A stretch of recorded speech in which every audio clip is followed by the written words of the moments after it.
Welcome friends, स्वागत है आपका इस सेशन में। इस सेशन में हम डिस्कस करेंगे आगामी प्री की जो परीक्षा है उसके बारे में। डिस्कशन का सिर्फ बिंदु ये है कि लास्ट टाइम में हम किस तरह से कुछ कर सकते हैं या क्या हमारा माइंडसेट होना चाहिए जिससे हमारी जो तैयारी की है उसका ऑप्टिमम रिजल्ट्स आ पाए। तो अभी जैसे अगर अपन सिचुएशन देखें तो सिचुएशन ऐसी होगी कि हमारा लगभग सिलेबस पढ़ा हुआ होगा और रिवीजन भी मोर और लेस हमने किया है। किसी को कॉन्फिडेंस नहीं आता है कि मैं तैयार हूं और अब एग्ज़ाम हो जानी चाहिए। ऐसा सबके माइंडसेट में रहता है, चाहे हमने कितना भी पढ़ा हो। क्योंकि MPPSC की एग्ज़ाम में एक इशू ये है कि मटेरियल भी ठीक से नहीं मिलता है, जैसे MP का, करंट का, है ना, और जो नए यूनिट्स जुड़े हैं उन सब का। तो इन सब को लेकर कई बच्चे थोड़े असमंजस में रहते हैं। कुछ यूनिट है 7, 9, इन सब के बारे में थोड़ा सा दिक्कत में रहता है। लेकिन आप ये बात माने कि ये सभी की स्टेज है, ऐसा सभी उसी स्थिति में है। सब ने ही वही कंटेंट पढ़ा है जो मार्केट में अवेलेबल है। सबको ही ऐसा लग रहा है कि कुछ भी आ सकता है, किधर से भी आ सकता है। क्यों ऐसा लग रहा है? जैसे अभी UPSC का एग्ज़ाम भी थोड़ा सा, जो प्री का पेपर है वो भी थोड़ा अटके था। MPPSC ने ट्रेलर मेंस की एग्ज़ाम में भी दिखा दिया है, मेंस की एग्ज़ाम में भी ऐसा है। ठीक है, तो ऐसा ज़रूर सबको लग रहा है कि हो सकता है किसी भी तरह का पेपर आए और कहीं से भी पूछे।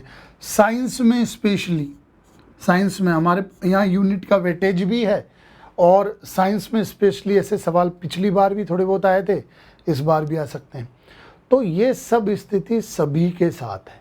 अगर जो मार्केट में कंटेंट अवेलेबल है वही सभी स्टूडेंट्स ने पढ़ा है, वही हमने अच्छे से पढ़ा है, उसको अच्छे से रिवाइज किया है, उसमें से अगर प्रश्न आते हैं उससे रिलेटेड या उससे लेफ्ट राइट जो भी प्रश्न आते हैं उनको अगर हमने इफ़िशिएंटली सॉल्व किया, वहाँ हमने कोई सिली मिस्टेक्स नहीं की, तो निसंदेह हम फाइनल लिस्ट में रहेंगे, मतलब हम प्री क्वालिफाई कर जाएंगे।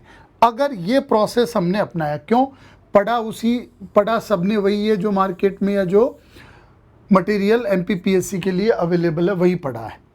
ठीक है, किसने कितनी एफिशिएंसी से पढ़ा है, कितना अच्छे से रिवाइज किया है, कितना उसको अच्छे से समझा है, ये मैटर करेगा। उसी बेसिस पे एफिशिएंसी आएगी कि चाहे लेफ्ट राइट, अगर सीधा सीधा पूछा है तो वो सभी के लिए इजी है। लेफ्ट राइट घुमाया है तो जिसने अच्छे से पढ़ा है वो एलिमिनेट करेगा, वो उसको सॉल्व करेगा, तो वो प्लस में रहेगा। तो सिर्फ ये ही प्रोसेस इंपॉर्टेंट है, बाकी कोई प्रोसेस इंपॉर्टेंट नहीं है कि पता नहीं ये कहाँ से पूछेगा, किधर से पूछेगा। सबको ऐसा लगेगा, उसमें कोई दिक्कत नहीं है। सभी उसमें शॉक्ड रहेंगे, सभी को प्रॉब्लम होगी, तो इसमें डरने की बात नहीं। हमारा कंसर्न तो वो है ही नहीं कि जो अनदेखे सवाल हैं, कि जो सोचे ही नहीं थे, मतलब जो एकदम सडन सवाल आए हैं, उनके बारे में आपको टेंशन नहीं लेनी है। उनको आपने सॉल्व भी कर दिया तो भी रिजल्ट पर कोई फ़र्क नहीं पड़ रहा है। पर जो नॉर्मल सवाल है, जो लगभग मटेरियल से मैच कर रहा है, सभी ने पढ़ा है, उससे सीधा सवाल तो गलत ही नहीं होना चाहिए, वो तो सुसाइडल है। क्यों? अगर सीधा सवाल यानी कि कोई सन पूछ लिया, नाम पूछ लिया, बहुत इजी, और जो अवेलेबल है वो तो आपसे गलत नहीं होना चाहिए, क्योंकि वो सभी से सही होगा। जिसने अच्छे से पढ़ा है, कॉन्सेप्ट क्लियर है, उसको लेफ्ट राइट वाले सवाल भी कर पाएंगे। इसी को एलिमिनेशन बोलते हैं कि भाई ठीक है, मैंने उसके बारे में थोड़ा बहुत पढ़ा था, मुझे लगा ये ऑप्शन नहीं होना चाहिए, ये ऑप्शन नहीं होना चाहिए, और ये वाला फिर मेरा बचता है। तो ये प्रोसेस जिसने सही से की है उसको कॉन्फिडेंट रहना चाहिए।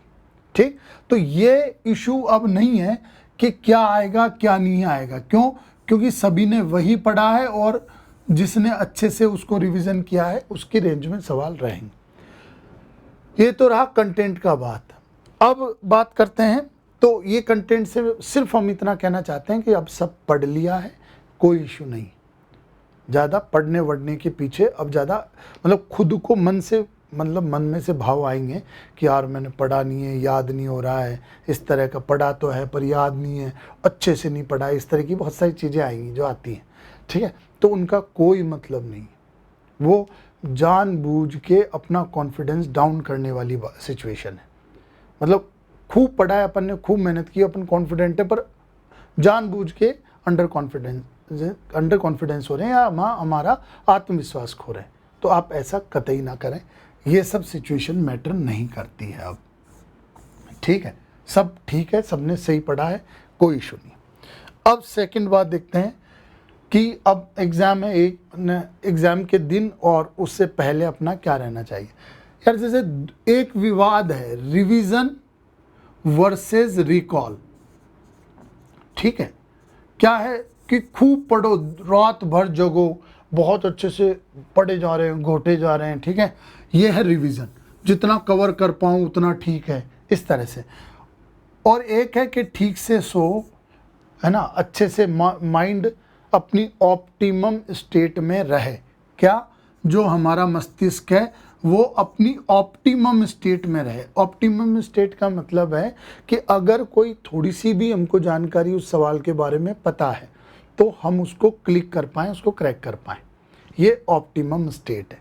तो ये है रिकॉल करने की कैपेबिलिटी। तो उस दिन, जिस दिन एग्ज़ाम है, हम बहुत रिवाइज करके जाएं, सब एक्स से लेके जेड, ए से लेके जेड तक पढ़ के जाएं, है ना, और एक कॉन्फिडेंस लेके जाएं, और वहाँ झूलते रहें, हैंग होते रहें, ठीक है, कि किस तरह से कि भाई अच्छे से सोए नहीं है, समझ में नहीं आ रहा है, चिड़चिड़ापन हो रहा है, कॉन्सनट्रेट नहीं कर पा रहे हैं। एक तो ये सिचुएशन है कि भाई पूरी रात जाग के और ऐसा कर सकते हैं या कम सो के, और ये एक सिचुएशन है कि यार पढ़ तो लिया ही है, अब रेस्ट दे दिमाग को, अच्छे से सो के जाएं, अच्छे से फ्रेश माइंड से जाएं, और रिकॉल करने की कैपेबिलिटी मैक्सिमाइज करें कि अगर थोड़ा सा भी हमने पकड़ा तो हम उस सवाल को कर देंगे, बार बार घुमाएंगे, बार बार सोचेंगे उस पर, तो इस तरह से अपन कर देंगे। तो ये मेरे हिसाब से बेस्ट है, यहाँ से हम ओवरऑल ज़्यादा नंबर लेकर उठेंगे, ठीक है। तो ये आप करें, इस पर आप जाएं, ना कि इस पर। अब आप जब तक आपकी सीमा है तब तक आप पढ़ें, मान लो इवनिंग में 5-6 बजे तक आप पढ़ें, फिर आराम से चिल रहे हैं, सोएं। अब देखो एक ये भी होता है, अब मैंने बोला यहाँ तो अपन ने ये चूज़ कर लिया कि रिकॉल करना सही है, आप इस पे जाएं, अच्छे से सो के जाएं, अच्छे से कूल होके जाएं। अब क्या होता है, जैसे मान लो किसी ने बोल दिया या मैंने बोल दिया यार 5-6 बजे से पढ़ना छोड़ दें और आराम से चिल करें, तो ऐसा नहीं कि भाई हाँ बोल दिया किताब को नहीं उठाना है, पर दिमाग में घमासान चल रहा है, ठीक है, अरे यार पढ़ भी नहीं रहे, ये भी नहीं हो रहा, पता नहीं कौन सा सवाल आएगा, क्या होगा, इस तरह का। तो चिल का मतलब होता है, हालांकि डेफिनेशन नहीं है कहीं पर होता है कि शांत रहना, ठीक है, पढ़ चुके हैं अब देखेंगे आराम से, ठीक। तो इस तरह से तो उस घमासान को बंद करना है। दूसरी बात, ऐसा नहीं कि रात भर सोचे जा रहे हैं क्या होगा कैसा नहीं होगा, तो नींद नहीं आएगी, ठीक है। अब अक्सर से पालन तो किया है कि किताब 5-6 बजे छोड़ दी है, लेकिन इतनी टेंशन हो रही है, इतनी हड़बड़ाहट हो रही है कि नींद ही नहीं आ रही है, फिर उस बात की टेंशन कि नींद ही नहीं आ पा रही है, तो एक विशियस साइकिल क्रिएट होगा।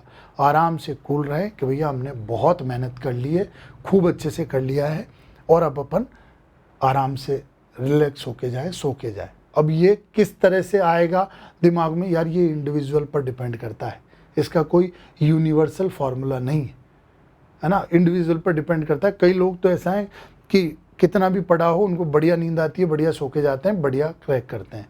कई ऐसे हैं जो खूब पढ़ लिया है फिर भी थोड़ा कम ही सो के जाते हैं, वो भी क्रैक करते हैं कुछ सिचुएशन में। बट मैं ये कह रहा हूँ ऑप्टिमम, अब हमारी कैपेबिलिटीज़ का ऑप्टिमम यूज़ करना, वो हम यहाँ डिस्कस कर रहे हैं, ठीक है।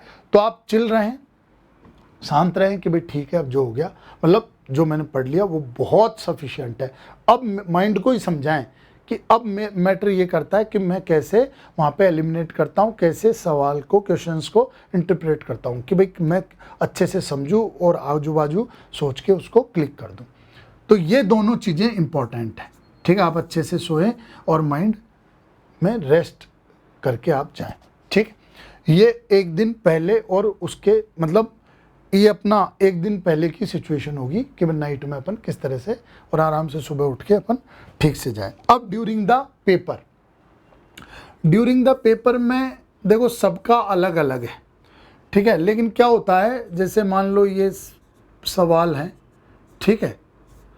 तो क्या होता है, मतलब जो सबका इंडिविजुअल तरीका है, पर जो मैंने तरीका अपनाया था और जो मेरे हिसाब से ठीक था, वो उसमें ये था कि हम गो थ्रू हों पूरे सवालों में, ठीक है। जैसे अब मैं ये यूपीएससी का तरीका बता रहा हूँ, बट ठीक है, ये यहाँ भी एप्लीकेबल हो सकता है, ऑब्जेक्टिव के लिए ये ठीक है। कैसे? जैसे मैंने 3 राउंड में जनरली रखता था, ठीक है, कि भाई 3 राउंड पेपर के मैंने रखे, क्योंकि यूपीएससी में टाइम भी थोड़ा इशू होता है, यहाँ टाइम का शायद इतना इशू नहीं है, ठीक है। तो फर्स्ट राउंड में हम गो थ्रू हुए पूरे पेपर से, और जहाँ जहाँ इजी टारगेट है, क्योंकि हो सकता है अपना पता नहीं सेट ए आ जाए, बी आ जाए, सी आ जाए, कौन सा सेट आ जाए, तो आप ये बिलीव करें, चाहे आपका टफ स्टार्ट हो रहा हो, पहले 10-15 सवाल नहीं बने हो, पर मन में ये विश्वास रखें कि इजी सवाल कहीं ना कहीं होंगे। हो सकता है कि मेरा सेट थोड़ा गड़बड़ आ गया हो, मतलब बी में पहले टफ हो, पर सी या डी या ए में पहले इजी हो, तो हो सकता है मेरे भी पीछे इजी हो। तो आप ये पक्का विश्वास रखें, चाहे आपसे पहले के 15 सवाल ना बने, 1 से लेके 15 ना बने, पर ये पक्का विश्वास रखें कि इजी सवाल हैं और मुझे वो आएंगे और मुझे उनको करना है। ये 15 सवाल लगातार नहीं बने तो क्या होगा? हड़बड़ाहट होगी अंदर से, बाप रे बन ही नहीं रहा है, कैसा पेपर आ गया है। तो ये हड़बड़ाहट नहीं करनी है, तो मन में विश्वास रखें इजी सवाल आगे है। दूसरी बात, इस हड़बड़ाहट से क्या होता है कि कॉन्फिडेंस लूज करने लगते हैं, और जो इजी सवाल है उस पर भी दिक्कत आने लगती है, तो ये भी ना करें, कॉन्फिडेंस बनाए रखें, ये याद रखें इजी सवाल है। तीसरा ये भी है कि इन टफ सवालों में उलझ गए टाइम खराब ना करें, ठीक है, टाइम खराब ना करें। टाइम की प्रायोरिटी ये है कि पहले टाइम उसको देना चाहिए जो बहुत ईजियर हमसे आसानी से बन रहा है, क्योंकि सभी सवालों के इक्वल वेटेज है, इक्वल मार्क्स है, तो सबसे पहले उसको देंगे जो इजी है, सेकंड टाइम की प्रायोरिटी उसको देंगे जो मॉडरेट है, और थर्ड टाइम की प्रायोरिटी उसको देंगे जो टफ है। हो सकता है ना हो, क्योंकि इसमें मैक्सिमम संभावना है कि हम स्कोर करेंगे इजी में, इसमें इससे तो ज़्यादा ही संभावना है कि हम स्कोर करेंगे, इसलिए हमने सेकंड प्रायोरिटी। इसमें हो सकता है टाइम दे के भी हम ना कर पाएँ, तो इसलिए इसको अपन ने लास्ट में रखा है। तो ये 3 राउंड में, फर्स्ट राउंड में आप गो थ्रू हो जाएं पूरे पेपर से, और जो इजी होते जा रहे हैं उनको टिक करते जाएं। जैसे मान लो ये बना, ये बना, ये बना, तो इनको टिक करते जाएं, ठीक है। फर्स्ट राउंड ये हमने कर लिया, लेट्स से आउट ऑफ 100 हमसे 35 और 40 सवाल ऐसे बने। इट डिपेंड्स ऑन पेपर और आपकी तैयारी का लेवल, ठीक है, पर जनरली इतने ही बनते हैं सबसे, तैयारी का लेवल चाहे जो भी हो, ठीक है। तो ये फर्स्ट राउंड हुआ। सेकंड राउंड में पढ़ने के दौरान ही हम कुछ गोला करते चलें इस तरह से कि यार ये बहुत इजी है, मतलब अभी मेरे से नहीं बन रहा है, पर मैं सोचूंगा तो बन जाएगा, तो उस पर गोला करते चलें। तो सेकंड राउंड में हम वो गोले वाले सवाल करें जो सेकंड जैसे हैं और वो स्कोर हो सकता है, ठीक है। तो सेकंड राउंड में हम वो करें। थर्ड राउंड में हम टफ वाले ले, ये वाले, और जिनमें एलिमिनेशन हम कर रहे हैं सोच के, वो वाले। तो इस तरह से अपन 3 राउंड ले सकते हैं, 3 राउंड हम इसके रख सकते हैं, ठीक है, और पूरा मैक्सिमम ऑप्टिमाइज कर सकते हैं जो हमारी नॉलेज है और जो टाइम है। देखो, एफर्ट्स और टाइम ये दोनों इंपॉर्टेंट है उसमें, कि भाई जैसे हम किस सवाल पे कितना एफर्ट लगा रहे हैं और टाइम कितना दे रहे हैं, ठीक है। टफ इजी जल्दी कर लिए तो कॉन्फिडेंस आ गया कि 40-45 बन गए हैं।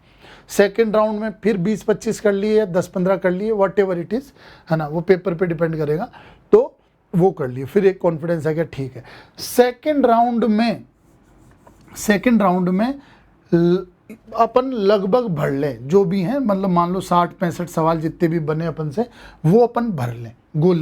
गोले भरने का दबाव नहीं बनना चाहिए, मतलब आप बीच में गोले भर लें, नहीं तो ऐसा नहीं होना चाहिए कि पेपर हम कर रहे हैं, पूरा पेपर करते जा रहे हैं और भरा कुछ भी नहीं है। भैया वही नंबर आएंगे जो OMR सीट में हम भर रहे हैं, यहाँ चाहे जो भी टिक लगा लें, ये बात ध्यान रखना आप। तो OMR सीट में गोले भरना जरूरी है, तो वो आप बीच में एक टाइम रखें जहां आप कंफर्टेबल हैं, कोई हड़बड़ाहट से गोले ना भरें, क्योंकि लास्ट में कई ऐसा होता है कि पूरे कर लेते हैं और फिर लास्ट में जो गोले भरने लगते हैं तो कई गोले गलत हो जाते हैं। एक बार में अगर कोई सीरीज गलत होगी फिर तो निपट ही गए, तो गोले भरने में कतई हड़बड़ाहट नहीं, बिल्कुल नहीं, उसको खूब टाइम दो आप। तो बीच में आप भर लें तो 50-60% की ठीक है ये मेरे से आ रहे हैं, तो ये तो अब अकाउंट में आ चुके हैं इस तरह से। और थर्ड स्टेज पे फिर आप करें फाइनल, ठीक है। तो ये हो गया उस पेपर के दौरान मोटा मोटा जो है, तो ज़्यादा डिटेल में बात करेंगे नहीं।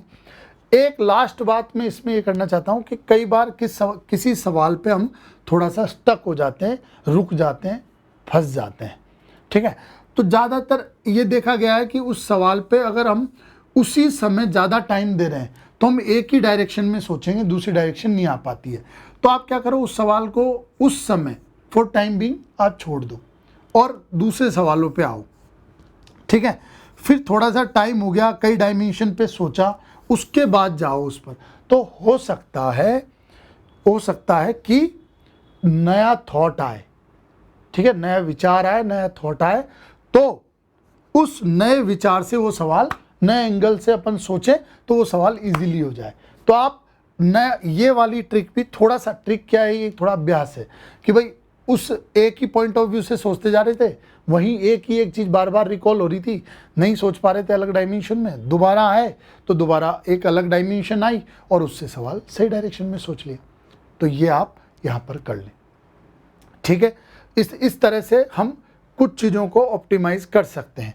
एक लास्ट पॉइंट ये भी है कि जनरली क्या होता है कि अपन प्रश्न पढ़ते हैं तो जो पहला एक नेचुरल सा थॉट आता है, ठीक है, कि भाई वो सवाल पढ़ा, माइंड ने एनालिसिस किया और एक थॉट आया कि यार इस डायरेक्शन में हो सकता है, और ऑप्शन देखा और वो डायरेक्शन मिली, है ना, कई बार। तो हालांकि हम बिल्कुल कॉन्फिडेंट नहीं है, वो थॉट जब आया है, वो जो विचार आया है, तो इवन अपन ऐसा भी है यार ये मैंने सही से सोचा है कि नहीं सोचा है कि मैं ऐसे ही ये बोल रहा हूँ, पर माइंड एक रिफ्लेक्शन देता है। वो विचार जो आता है वो ज़्यादातर सही होता है ज़्यादातर केस में, पर उसमें हमारा कॉन्फिडेंस बहुत कम होता है, और हम क्या करते हैं, उसको टिक करने की हिम्मत ज़्यादातर नहीं करते हैं, फिर अति ज्ञान लगा लगू के और उसको गलत कर देते हैं। बहुत रेयर है 100 में से 10% कि हम पहली बार गलत आया था, दोबारा सोच के हमने सही कर दिया, बहुत कम, मे बी 20-25% हो सकता है, पर ज़्यादातर स्पेशली इंडिविजुअल पर मैटर करता है। मेरे साथ ऐसा है कि वो फर्स्ट रिफ्लेक्शन या फर्स्ट थॉट जो आता है वो ज़्यादातर सही होता है। तो आप उस पर थोड़ा सा कॉन्फिडेंस लाएं और उसको टिक करने का कोशिश करें, अननेसेसरी दिमाग लगा के चीज़ों को कॉम्प्लिकेटेड ना करें या गलत ना करें। मेरी तरफ से यही था। बाकी आप अच्छे से कॉन्फिडेंट रहें, अच्छे से सोएं, अच्छे से उस दिन को मैनेज करें, क्योंकि वो जो टाइम एग्जामिनेशन का है वो अच्छे से मैनेज करना, शुरू से लेके लास्ट तक कॉन्सेंट्रेटेड और खूब अच्छे से सोचना, थोड़ा खुश रह के सोचना, है ना, ये सब अगर अपन करते हैं, क्योंकि स्ट्रेस में हम ज़्यादा सोच भी नहीं पाते हैं तो थॉट्स भी नहीं आते हैं, बट अगर थोड़ा रिलैक्स रह के सोचते हैं तो कई चीज़ें आती भी हैं। तो आप इस तरह का परफॉर्म करने की कोशिश करें। मेरी तरफ से बहुत बहुत शुभकामनाएं आपको, बहुत बहुत ऑल द बेस्ट, ठीक है, कि आप अच्छे से करें, पूरे इंस्टीट्यूट की तरफ से आपको ऑल द बेस्ट। आप अच्छे से उसको ऑप्टिमाइज़ करें, दिमाग में कोई और थॉट ना लाएं, अच्छे से आप करें। और दूसरी बात, लास्ट मैं बात ये कहना चाहता हूँ कि सवाल डिलीट भी होते हैं, कुछ सवाल ऐसा होता है या तो बहुत ऊपर नीचे होता है, ठीक है, तो वो डिलीट वाली रेंज को लेके चलें कि अगर 2-4 सवाल तो थोड़ा सा बार से मतलब जहाँ कट ऑफ है, अच्छा स्कोर करने की कोशिश करें। मैं समझता हूँ कि सभी अच्छा करना चाहते हैं, कौन चाहता है कि लाइन पे रहें, है ना, सभी अच्छा, लेकिन थोड़ा सा अच्छे से ऑप्टिमाइज़ करें तो अपन 4-5 सवाल अगर प्लस रहेंगे, मान लो कट ऑफ 70 जा रही है, अपने 74-75 हैं, तो हमारे कोई थॉट नहीं आएगा कि मेरा नहीं होगा, मतलब ज़्यादातर कॉन्फिडेंट रहेंगे और अपन मेंस की अच्छे से तैयारी करेंगे।